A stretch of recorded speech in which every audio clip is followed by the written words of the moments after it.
ছড়াতে হয়েছে। আর দ্বিতীয় দিকে জানি না।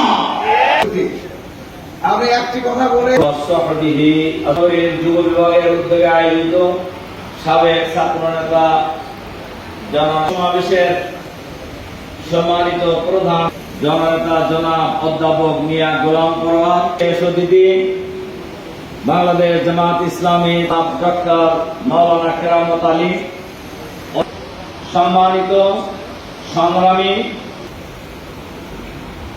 যিনি মেহরবানি করে জেলা পরিষদ নির্বাচনে 5ই আগস্টের পরে এখানে আসছেন নাকি কোনো মিটিং?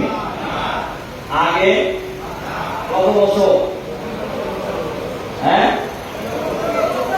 দিয়েছেন, সুযোগ করে দিয়েছেন সকল পরিবর্তনের নেতৃত্ব থেকে।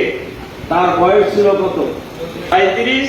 কোন কোন মতান্তর বেলাল, খাব্বাব, খুবাইব এরা ছিলেন রাসূলুল্লাহ সাল্লাল্লাহু আলাইহি ওয়াসাল্লামের নেতৃত্বে।